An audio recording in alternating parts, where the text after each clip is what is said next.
Turbo Trading with head trader Robert Knight, MBA. This is a topic on the fake-out breakout, how to identify it and and what to do if we get one. The question came from a member asking about CELZ. This morning, CELZ popped very strong. It was very strong in the pre-market. Now, this is a low float stock. So let me put that up. Yeah, 5.9 million shares in the float. So it's a low float stock. And so what happens quite often is the chat rooms get a hold of this and they mark it up just before the market. Then it pops at the opening when the people that can buy can't buy pre-market. And the chat room, the leader says, I'm selling. And everybody sells it off. And then he says, I'm buying it again. And he buys it back up. And oops, that's range. And he buys it back up. So how do you know that that's going to happen? Well, the point is that you don't actually know.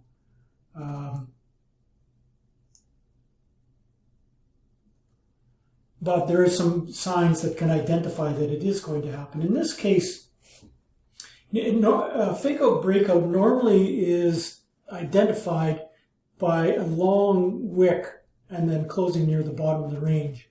First at the opening, not so much there, but in the second time when it tried to go, you got this long wick up and it closed near the bottom of the range, and then the next candle is red. That's your signal that you're going to have to get out of the trade. And now we've talked a lot about this in the past. I've done lots of videos on this pattern, and you can see what happened. It just continued to go. The problem is, not the problem, but you could see here was the breakout, let's say around 360, and it traded to 370 and then failed. So you really don't know if this next candle is going to be green, it's going to go, or if it's going to be a fake out breakout. When you see a big spike up like that, but huge volume come into it and slam it back down, you can bet the next candle is going to be red. You may or may not be able to get out of these. That's the problem with a fake out breakout like that. But as soon as you identify it as one, you need to get out. You can always come back if it's not. But at least you can see here you would have saved yourself 40 or 50 cents on a trade just to start with.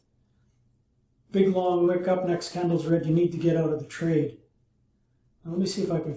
Here's another example. Now this isn't really a breakout. This stock, was very strong after hours yesterday, and then just sold off all day long. But this gives you a good example of it. So it looks like it's on its way up, and it takes a big spike here at 20 cents, and everybody rushes into it. And then what happens is either there's guys with big books, or the market maker sees this and he has paper and he just absolutely slams it back down. So you get this double top and you get this huge reversal. And when that happens, everybody's going to panic and try and get out of the stock, and you get the next one down. So, but it's happened so quick. I mean, though this is you can see here, this is on the 1 minute.